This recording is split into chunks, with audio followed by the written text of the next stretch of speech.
Late in 1968, NASA was preparing for its first crewed flight in the Apollo program.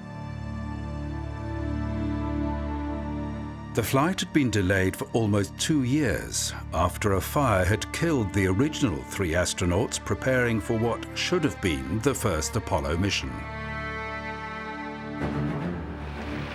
We choose to go to the moon in this decade and do the other things, not because they are easy, but because they are hard. The spacecraft was completely redesigned, yet few really believed that the Kennedy deadline would be realized.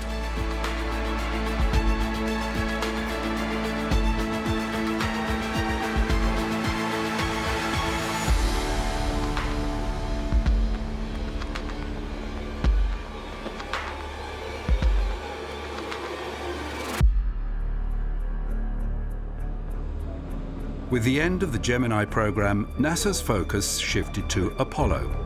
The astronaut corps were familiarizing themselves with the new spacecraft, and they were spending time in the new Apollo simulators, with the first manned Apollo mission scheduled to fly in February of 1967.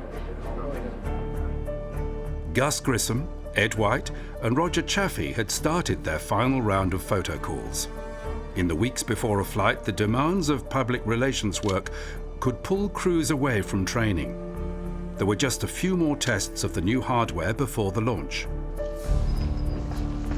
One of the final exercises saw the crew sealed in the command module atop the Saturn V for a plugs-out test of the spacecraft systems. Just as they would at launch, the crew was breathing pure oxygen at slightly more than atmospheric pressure. This was to allow technicians to detect any pressure leaks the capsule might have. They were in the Block 1 capsule, which featured a plug door held in place by internal pressure. After more than 6 hours working through different routines, a voltage surge sparked a fire. In the pure oxygen, it spread rapidly. All 3 astronauts were killed before the door could be opened.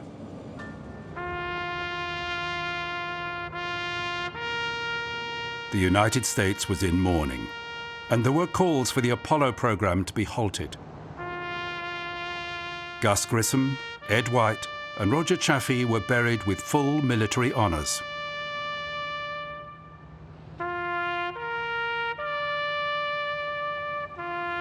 An inquiry pointed the finger at the pure oxygen environment in the spacecraft, the abundance of flammable material throughout the capsule, and the plug door. The Apollo spacecraft would be completely redesigned. While investigation into the Apollo 1 tragedy was still happening, NASA management had to decide how the program might proceed. Since the beginning of Gemini, a careful schedule of launches had been laid out with accompanying tasks that needed to be completed. Development of lagging technologies such as the giant Saturn V rocket and the lunar landing craft would continue. The original Apollo schedule called for a series of Earth-orbiting missions launched on Saturn Bs using the Block 1 spacecraft. The logic was to master the new technology that was at hand and add missions with the Saturn V and the lunar module as they became available. The second stage of the Saturn V had run into problems.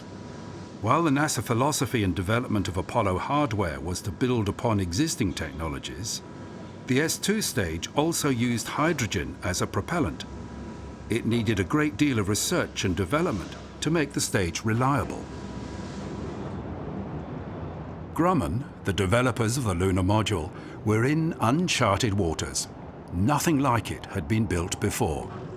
The LEM, as it became known, had 2 stages, a descent stage that would remain on the moon, and an ascent stage that would carry the astronauts back to the Apollo command module waiting in lunar orbit. The descent stage had to have an engine that delivered variable thrust. This enabled the pilot fine control to make a landing, but it was also new technology, and the descent engine was giving problems.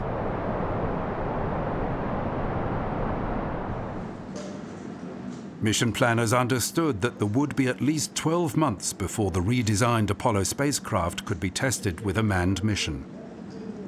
If the lagging technologies became available in this period, all-up testing still left a moon landing within the 1960s possible. During 1967, the revamped Apollo spacecraft emerged. Flammable items in the capsule had been replaced, and the cabin atmosphere at ground pressure now contained 40% nitrogen. Importantly, the door had been redesigned to open outwards in just 5 seconds. Apollo spacesuits had been redesigned too, using fire-resistant beta cloth, and there was a new bubble helmet that did not need to rotate with the astronaut's head. During the pause in flight operations, astronauts continued training. To practice landing on the moon, the Lunar Landing Research Vehicle, or LLRV, used a downward-pointing jet engine to eliminate 5/6 of the craft's weight to simulate lunar gravity. The pilot then used small rockets to maneuver the craft.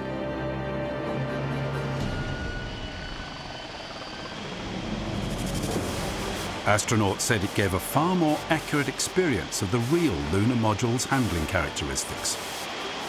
All Apollo commanders trained on a variant called the Lunar Landing Training Vehicle. NASA management hated the LLTV because it was dangerous. But astronauts said it was a very important part of their training and insisted that the LLTV remained in service. It became known as the Flying Bedstead.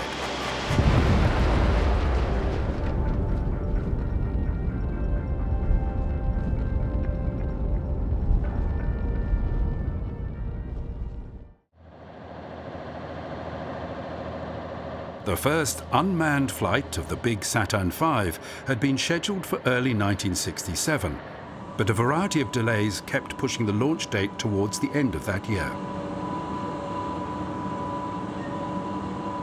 All-up testing would see Apollo 4 fly with the untried first and second stages, as well as a partially upgraded command and service module. Late in August, it finally rolled to Pad 39A. This was the first time the new crawler had been used to deliver a fully assembled rocket to the launch site. It was huge, but not everybody was confident that the first major test of the all-up concept would be successful. Further delays kept Apollo 4 sitting on the pad for months, and engineers worried that fragile Teflon seals deep within the rocket may have degraded.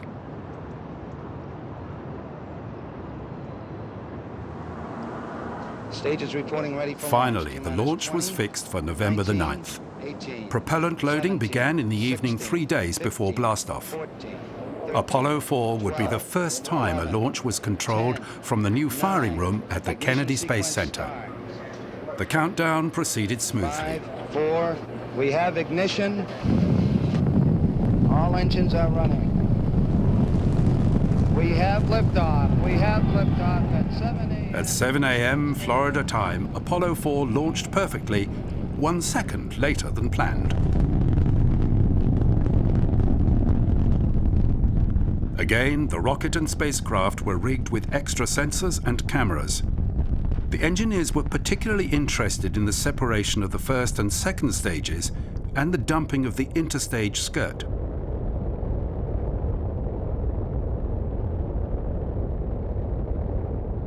Some of the most beautiful images from the Apollo program came from engineering cameras.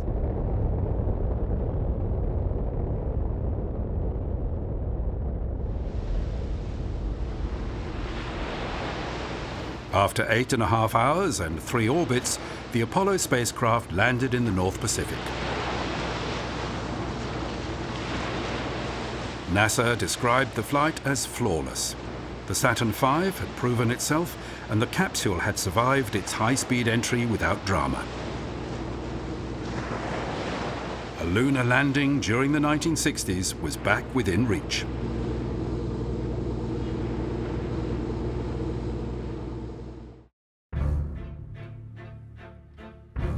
Around this time, an American Gambit spy satellite photographed a giant rocket at the Soviet launch site.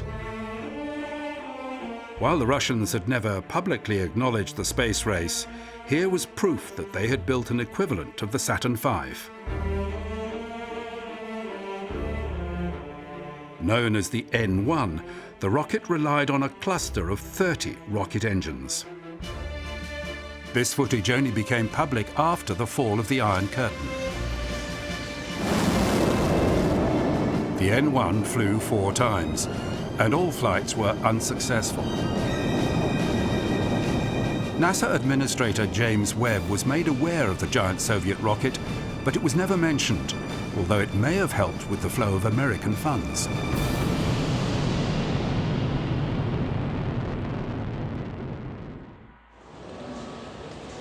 The last piece of the Apollo system was finally ready. The lunar module was to be launched into Earth orbit on an unmanned test flight. It was to be carried on SA-204, the rocket that had been intended for the ill-fated Apollo 1 mission. It was launched from pad 37B on the smaller Saturn 1B rocket.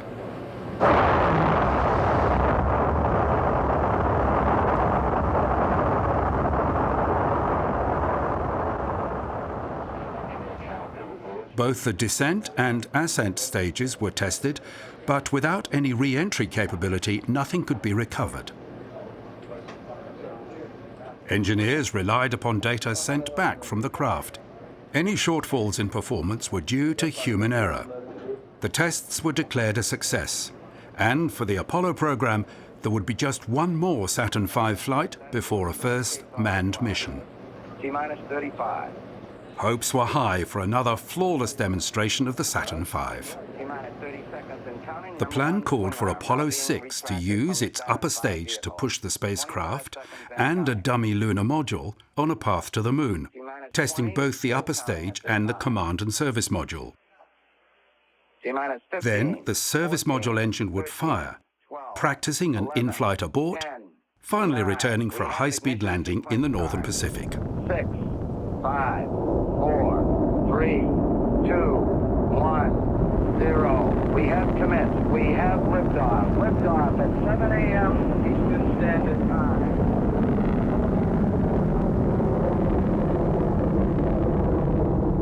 For the first 2 minutes, things went according to plan. But then the first stage suffered from severe pogo oscillations, similar to the early Titan II launches. After the Saturn V dropped its first stage, things continued to deteriorate. The second stage lost engine number 2, and the flight computer shut down engine number 3, which had been functioning normally but was wired incorrectly. The flight computer burned the remaining 3 engines 58 seconds longer than scheduled, until the third stage took over, which was burned for an additional 29 seconds. The orbit achieved was more elliptical than planned, yet the mission could still continue. But the second firing of the upper stage did not happen. The mission was rapidly reconfigured, with the service module firing its engine to push the spacecraft on a higher trajectory. So on re-entry, its heat shield could still be tested at speeds close to that experienced in a return from the moon.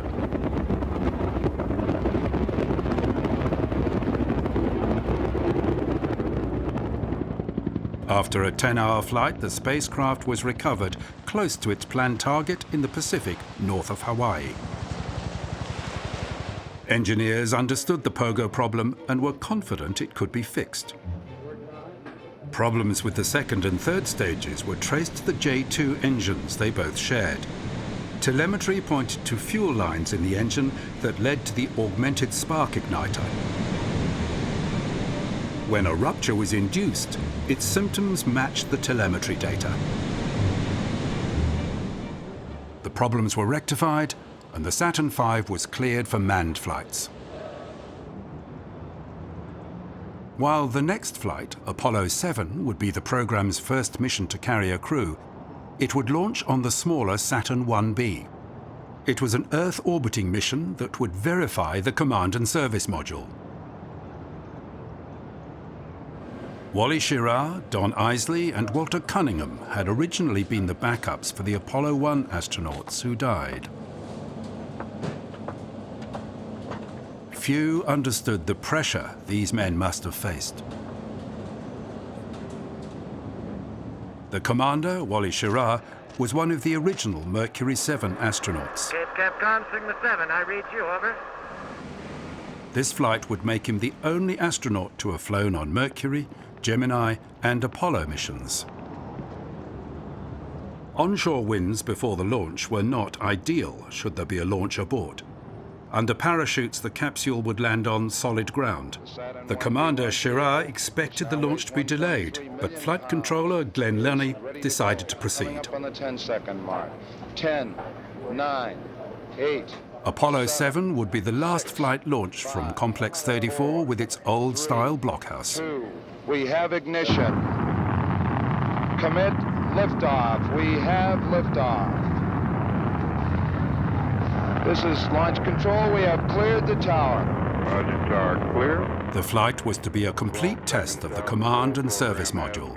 For Schirra, the Apollo spacecraft was a big improvement, providing space for the astronauts to get out of their seats and move around.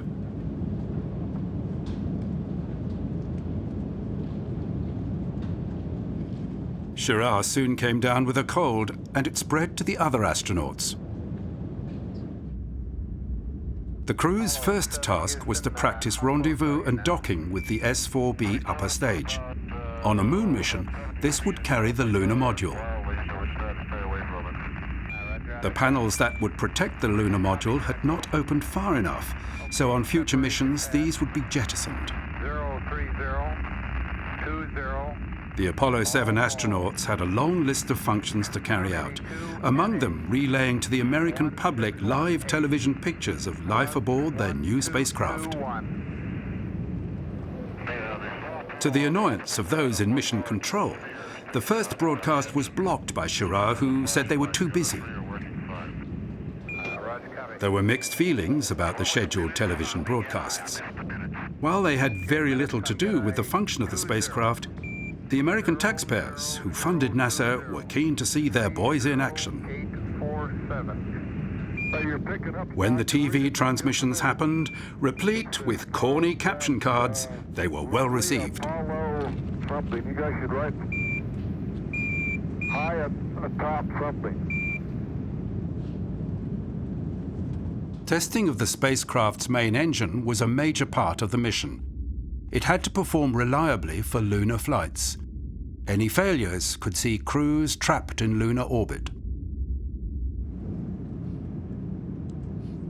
While the Apollo 7 astronauts were donning their spacesuits in preparation for the return to Earth, another tense interchange took place. With head colds, Schirra informed Mission Control that the crew would not wear their bubble helmets. With no visor, the helmet did not allow the wearer to hold his nose to equalize the pressure. While Houston insisted the helmets be used, the commander Schirra refused. He was accused of insubordination.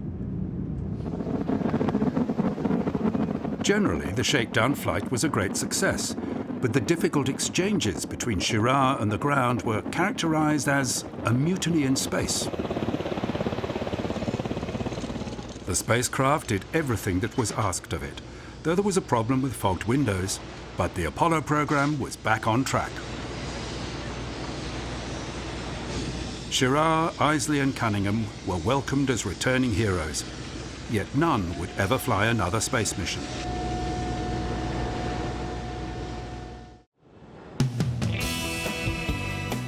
In August 1968, months before the Apollo 7 mission, it had become clear that delivery of the next lunar module would be late. This forced flight directors to find a mission that could keep Apollo moving forward, even though it would not have a lunar lander. A mission to orbit the moon could help answer questions about long-range communications and thermal protection in deep space. At that time, Frank Borman, Jim Lovell and Bill Anders were swapped from Apollo 9 to Apollo 8, and began training for a lunar orbit flight, but the precise nature of this mission was not made public. The CIA had received intelligence suggesting that the Soviet Union was planning a lunar flight, and NASA decided to be less open about Apollo 8's flight plan.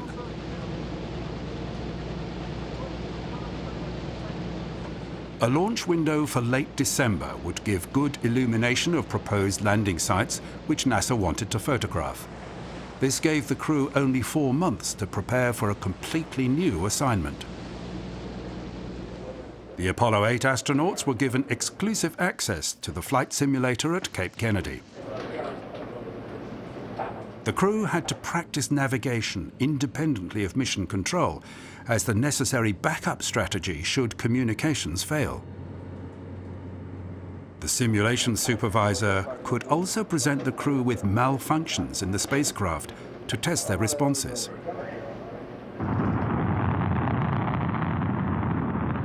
The Marshall Space Flight Center had tested the changes to the Saturn V needed after the problematic unmanned Apollo 6 flight.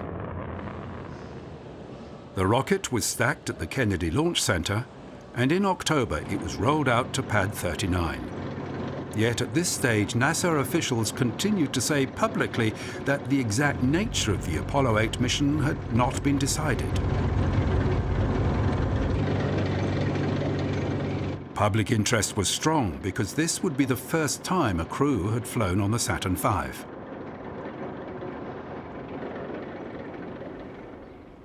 On all previous manned space flights, communications had been via ground or ship-based stations around the world, which tracked the spacecraft as it passed overhead. Apollo 8 would make only one Earth orbit before heading toward the Moon. Then just 3 ground stations in Spain, in Australia, and in California could cover the whole mission, with the only dead spots being when the spacecraft passed behind the Moon.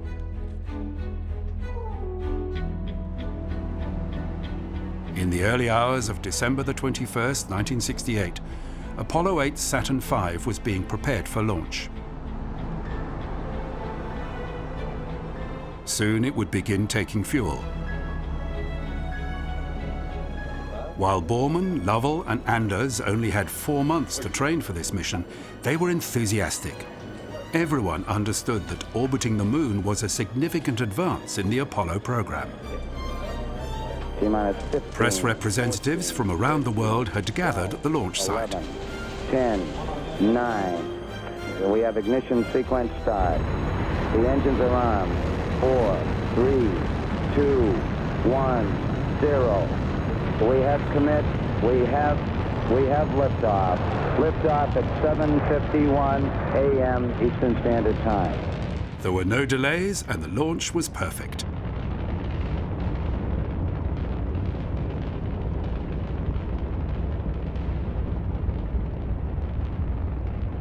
The astronauts, who had never flown on the Saturn V, were apprehensive. Bill Anders described it as like being in a train on a poor track. There was tension in mission control. This was a completely new type of mission, although it was one that had been years in preparation. After the spacecraft had entered its parking orbit, engineers scrutinized all systems in readiness for trans-lunar injection, TLI, the second burn of the S4B upper stage that would push Apollo 8 out of orbit on a path to the Moon.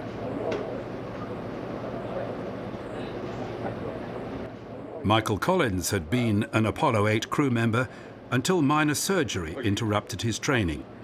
He was serving as Capcom for the mission. He gave the all-clear for TLI. After a 5-minute burn, the command and service modules separated from the upper stage. While they had no lunar module, the S4B carried a test article similar in weight to the lunar lander. Onboard navigation was carried out via a sextant built into the back of the spacecraft, but a cloud of debris surrounding the capsule made sighting stars difficult. The crew made a course correction around 11 hours into their flight, which was so accurate that no further course adjustments were required. Because the window's fogging problems persisted, and the attitude the spacecraft had to adopt for cooling, the crew was unable to see the moon, but they could see the Earth. Anders, Borman and Lovell were the first humans to see the planet in its entirety. Because fundamental questions about the spacecraft had been answered during the previous mission, most of the astronauts' tasks involved operations in deep space and photographic reconnaissance for subsequent missions. After 3 days, the Apollo 8 spacecraft reached the moon. If unchanged, the trajectory would see the craft loop around the moon and return. To go into orbit required a 4-minute and 7-second retrograde burn, made while the spacecraft was behind the moon, out of radio contact. Again, mission control was apprehensive. There was nothing they could do, and their monitors had no data. They waited for re-establishment of communications. Apollo Control, Houston, we've acquired signal, but no voice contact yet. We're standing by. Apollo 8 emerged from behind the moon at the predicted time. The orbital burn had been perfect. The flight plan called for 10 orbits, and much of this time would be devoted to photographic observation. A 16mm movie camera fixed in one of the docking windows captured the lunar surface at 1 frame per second. Bill Anders would photograph places of special interest, like the Sea of Tranquility, in higher resolution with a still camera.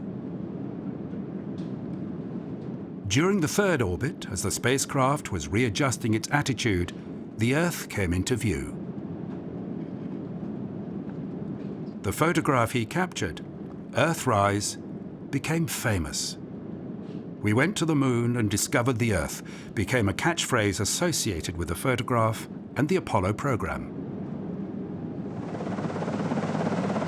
The capsule splashed down just before dawn on December the 28th. The welcome the Apollo 8 astronauts received aboard the carrier Yorktown was just a hint at what was to come. The world understood that this flight was a significant advance.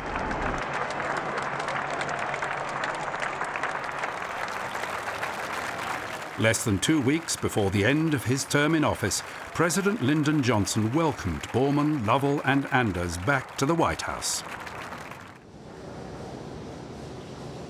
The final piece of Apollo hardware was ready for a manned flight. Nothing like the lunar module had ever been built.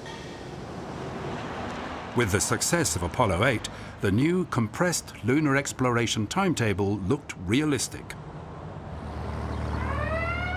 4 missions were scheduled for 1969. Apollo 9 would test the LEM in Earth orbit. Apollo 10 was to test the LEM in lunar orbit. In mid-year, Apollo 11 would make the first landing attempt, and late in the year, Apollo 12 could still make the Kennedy deadline should the first attempt fail. Apollo missions stretching to Apollo 20 were planned. The booster for the Apollo 9 mission that rolled to the pad early in January 1969 had been modified.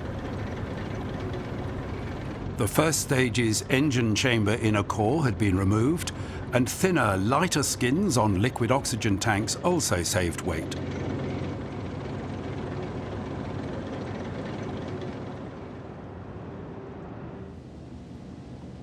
Jim McDivitt, Rusty Schweikart and Dave Scott had been years in training for this mission.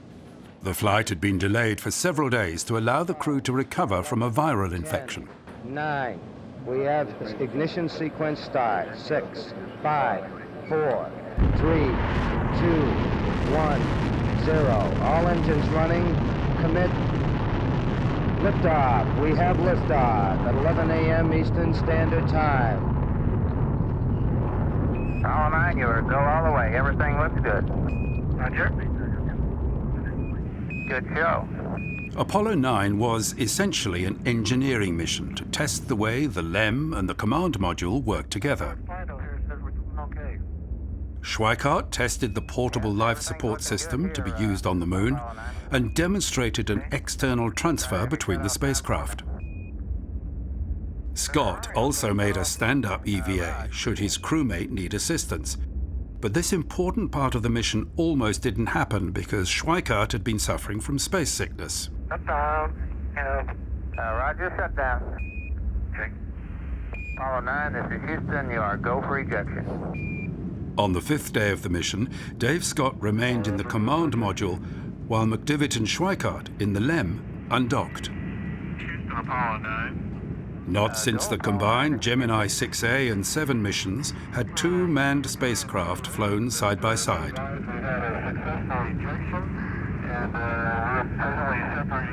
The two craft gradually separated to a distance of 185 kilometers. Can you give me your ejection time, please? For the first time since the early Gemini days, the crew were allowed to name their spacecraft to assist in radio communications. The command module was now Gumdrop, and the LEM was Spider. While the crew were all excellent pilots, their literary skills were not finely honed. After almost 6 hours apart, Gumdrop and Spider rendezvoused. The LEM had thoroughly tested both its descent and ascent engines. Again, docking was straightforward. The lunar module was jettisoned, and the astronauts spent the next few days in photographic reconnaissance or checking various spacecraft systems. On the 10th day of the mission, Apollo 9 re-entered the atmosphere to land in the Atlantic just east of the Bahamas. NASA was delighted with the mission, and the next Apollo flight would test the lunar module in lunar orbit. Because its manufacturing contract was signed a year later than the other Apollo components, the lunar module had always been behind in development. It was a unique craft, and its configuration kept changing as new weight problems were discovered or reliability issues required a new approach. The manufacturers, Grumman, realized that by replacing the LEM's rigid external insulation panels with rumpled mylar, the lander could be made 50 kilograms lighter.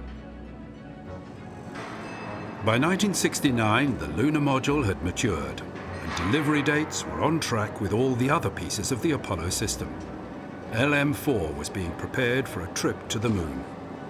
Yet this craft was still too heavy to make a landing and return to orbit. The crew in charge of Apollo 10 were Commander Tom Stafford, Command Module Pilot John Young, and Lunar Module Pilot Gene Cernan. They entered the capsule on the morning of May the 18th, 1969. We have ignition sequence start. Engines on. 5, 4, 3, 2. All engines running. Launch commit. Liftoff. We have liftoff 49 minutes past the hour. Soon they were in space, and after 1.5 orbits, they were headed for the moon. Roger. Okay, it's looking real stable to us. We show you closing finally. Apollo 10 docked with the LEM and extracted it from the upper stage. Docked in a second, I hope. This was the first time a lunar module was going to the moon, the environment for which it had been designed. The cruise to the moon was uneventful. Even though it had only been done once before, it was becoming routine. Apollo 10 was the first mission to carry a color TV camera, and huge audiences watched as the astronauts clowned around in weightlessness. Apollo 10, Houston, over. It was only when the spacecraft approached lunar space that things began to feel different. Behind the moon, the command module with the attached lunar module had to make an orbit insertion burn lasting almost 6 minutes. Charlie Brown and Snoop, 3 minutes going over the hill. You're go for undocking, and we'll see you around the other side. The flight plan called for 31 orbits. As the crew prepared for separation of the two craft, flight controllers prepared to use the name Charlie Brown for the command module and Snoopy for the LEM, both characters from the popular Peanuts cartoon strip. While managers at NASA thought these names were flippant, NASA itself had already adopted the name Snoopy as awards for excellence in workmanship for spacecraft builders. The names were very popular with the public, so NASA accepted them. Roger, each lap clear. Snoopy was go for DOI. On the 5th day of the mission, Snoopy broke free from Charlie Brown, deployed its landing legs, and waited while John Young in the command module inspected the craft. 6 miles, he was doing 60. And LM-4 was still too heavy for a return flight from the lunar surface. Accordingly, it was underfueled so that it would be equivalent in weight to later versions of the craft that would make the landing. As both Charlie Brown and Snoopy passed above the lunar surface, their orbits were perturbed by variable concentrations of mass within the Moon. These became known as mass cons, and NASA had realized they would have to be mapped after Apollo 8 followed a rather lumpy orbit. Okay, I'm ready. A final major objective was making an orbital abort. Should a future LEM have problems during descent, its upper stage could separate and return to the mother craft. Just 14 kilometers above the surface, the staging was initiated, and immediately Stafford lost control of the LEM. Nope, Houston, we copy. Hit the gibble light, forget about it, babe. An attitude control switch was incorrectly set. It was flipped, and control was manually re-established. Rendezvous in lunar orbit, once regarded as a highly complex challenge, was completed easily. For the rest of the Apollo program, it would be the command module that would be the active participant in the docking procedures. This went smoothly. Photographic work done on this flight led to the selection of a landing area in the Sea of Tranquility for the Apollo program's next flight, Apollo 11, which would make the first lunar landing attempt. Roger, Houston, we are returning to the Earth. Over. Even while Apollo 10 was still in space, a new Saturn V was rolling to pad 39A.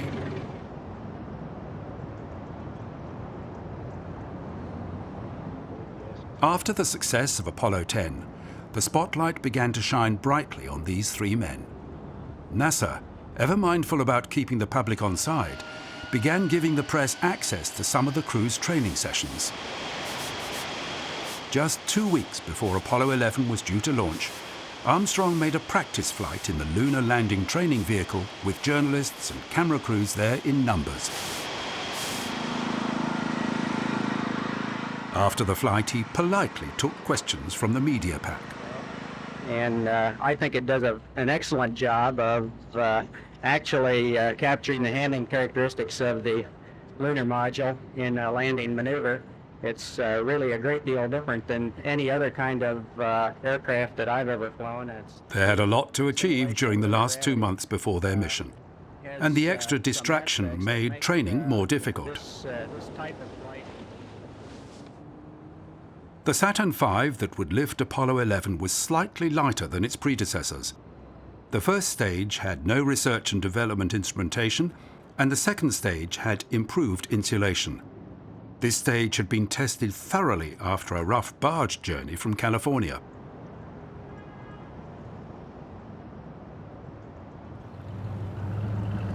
For several days before launch, crowds had been taking up vantage points around the launch site. By July 16th, launch day, more than 1 million people had arrived. Flight to land, first men on the moon.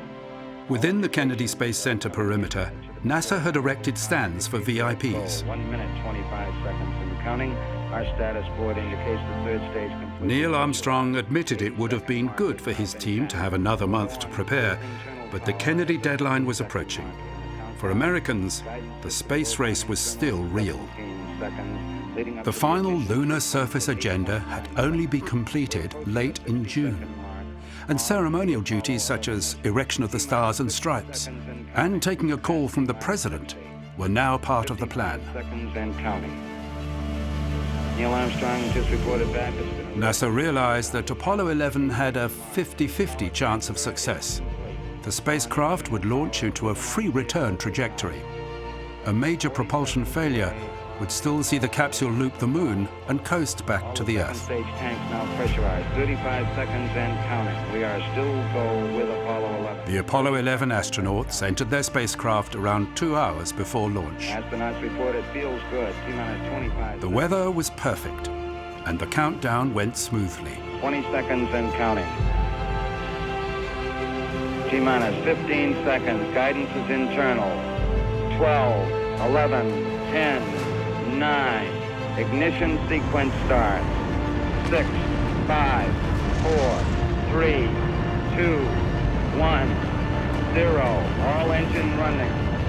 Liftoff. We have a liftoff. 32 minutes past the hour. Liftoff on Apollo 11. Tower clear. Neil Armstrong reporting the roll and pitch program with Apollo 11 on proper heading. 1 Bravo. 11 Houston, you're good at 1 minute.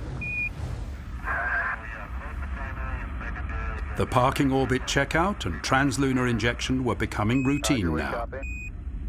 Neil Armstrong on Gemini 8 had made the first successful docking, and now Michael Collins edged towards the waiting lunar module.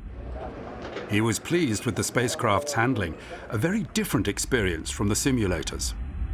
Roger, we're copying you about 5 by 2, very weak. Can you give us a status report, please? Armstrong and Aldrin chose Eagle as the name for the lunar module, and Collins called the command module Columbia. More dignified titles than on previous flights. Mike, and we understand that you are docked. On the 4th day of the mission, while the craft were behind the moon, Eagle undocked from Columbia and began descending toward the lunar surface. Roger, Eagle, undocked. Roger, how does it look? Eagle has wings. Because he had such a thorough knowledge of the LEM, Armstrong had requested Charlie Duke be the Capcom for the landing. We are now coming up on 30 seconds to acquisition of the command module. Great. We're standing by for Eagle. To help, Eagle had arrived when the sun was very low, highlighting the surface contours. We copy out. Both spacecraft had steerable high-gain antennas that relayed voice and telemetry to Houston. But because the LEM was varying its attitude, its link with the ground was intermittent. 10%. Frequently, Columbia had to relay information. During the landing phase, Columbia and Eagle could speak directly via VHF radio. Armstrong later said that disrupted communication was one problem they had never faced in the simulator. In the command module, Michael Collins had a book of 18 different maneuvers he could perform to rescue his colleagues should they be stranded in a low orbit. The LEM had radar to judge the distance to the lunar surface, and a second system to find Columbia during its ascent. During a landing abort, this radar would be needed rapidly. Okay, all flight controllers, go for landing. Retro. Go. Fido. Go. Guidance. Go. Control. Go. Telcom. Go. GNC. Go. Econ. Go. Surgeon. Go. Capcom, we're go for landing. Eagle, Houston, you're go for landing, over. Soon, Armstrong and Aldrin realized they were coming in beyond their intended landing site. They also noticed the thrusters working overtime to keep the lander steady. As fuel was getting lower, it was beginning to slosh around in the tanks, destabilizing the craft. Roger, understand. Go for landing. 3,000 feet. Copy. Then their guidance computer began sounding alarms. 1201. 1201. Roger, 1201 alarm. Same type, we're go flight. Okay, we're go. We're go. Same type, we're go. Mission Control assured them that the alarms were not critical, and despite the distractions, Armstrong and Aldrin remained calm. What Houston was concerned about was fuel. 60 seconds. Lights on. Armstrong had to take manual control to overfly a boulder field, and Mission Control limited all communication to how much time was left before they had to abort. Down 2.5. Picking up some dust. 30 feet, 2.5 down. Finally, they found a clear area. 4 forward. 4 forward. Drift into the right a little. Ready? Down 1/2. 30 seconds. Forward. Just. Okay. Contact light. Okay, engine stop. ATA at a descent. Mode control both auto, descent engine command override off. Engine arm off. 413 is in. We copy you down, Eagle. Houston, Tranquility Base here. The Eagle has landed. At its first attempt, NASA had landed men on the moon. Guys, about to turn blue. We're breathing again. Thanks a lot. Okay, T1. But there was more to do before the celebrations could begin. Mission Control had to make certain that the lunar module was ready to make its return to orbit, and the astronauts had to prepare for an immediate launch just in case there was a technical issue. At this stage, the voice communications, along with pictures of Mission Control, were being fed to broadcasters around the world. An extensive media center had been established at NASA. 6.5 hours after landing, Armstrong climbed down toward the lunar surface. He activated a TV camera, and 600 million people across the world saw Neil Armstrong on the moon. That's one small step for man, one giant leap for mankind. Soon he was joined by Buzz Aldrin. They planted the US flag and chatted to President Nixon before setting up several experiments and collecting geological material. Yes, indeed. They've got the flag up now, and you can see the stars and stripes on the lunar surface. Beautiful, just beautiful. After less than 24 hours on the moon, the ascent stage, with its 2 moonwalkers and 21 kilograms of lunar samples, had rendezvoused with Columbia. The Apollo 11 crew were back on what NASA viewed as a well-worn path. There were no more reconnaissance or experimental duties, so the crew had a relaxing voyage back to Earth. Storms were threatening the planned mid-Pacific recovery, so trajectory planners had to implement an untried re-entry method to bring the capsule down in calmer waters. The landing was routine, and Captain Karl Seiberlich of the aircraft carrier Hornet, serving as the base of recovery operations, had named the mission Hornet Plus 3. The team in Mission Control began celebrating. The astronauts spent 3 weeks with doctors in isolation at NASA's Lunar Quarantine Unit. What happened next, no astronaut had trained for.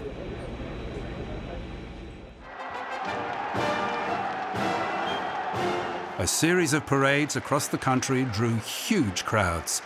America had won the space race.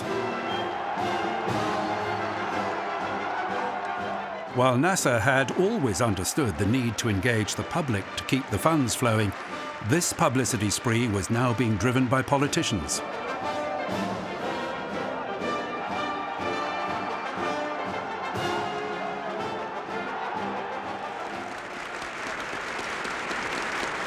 In September, Armstrong, Aldrin and Collins addressed a joint session of Congress.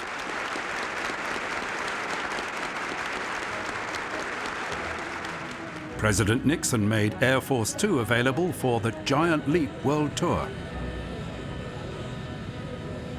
The trip was organized at the last minute by the State Department in conjunction with US embassies in 24 countries. No one was prepared for the volume of people who wanted to see the astronauts. In Rome, they met the Pope.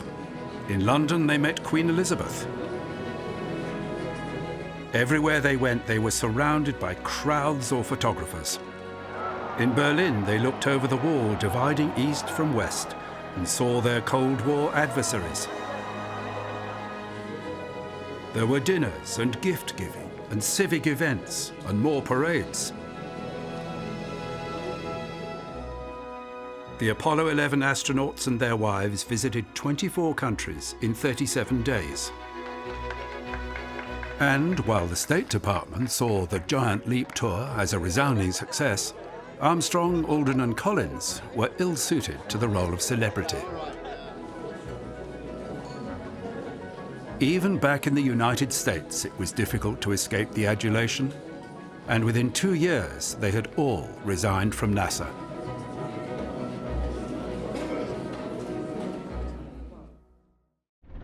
After Apollo 11, there was a move to cancel the remaining flights. Ultimately, the last 3 planned expeditions were eliminated, and there was little public outcry. There were 6 more Apollo missions to the Moon, 5 of them successful. Apollo 12 landed beside a surveyor probe that was sent in 1967. But their TV camera was pointed at the Sun and rendered useless. They also left their exposed color film on the Moon, further diminishing public engagement with lunar exploration.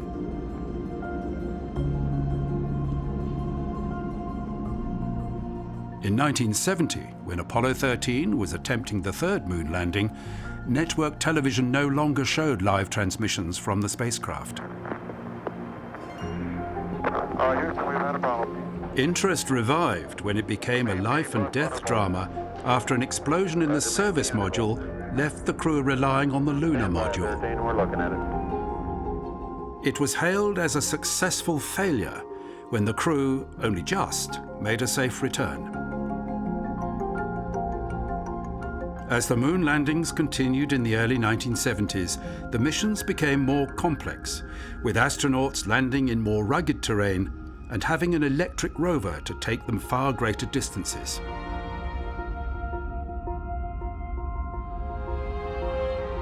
The final mission, Apollo 17, spent almost 3 days on the moon. Yet the political climate had changed. People had other concerns, and President Nixon was keen to see the end of Apollo.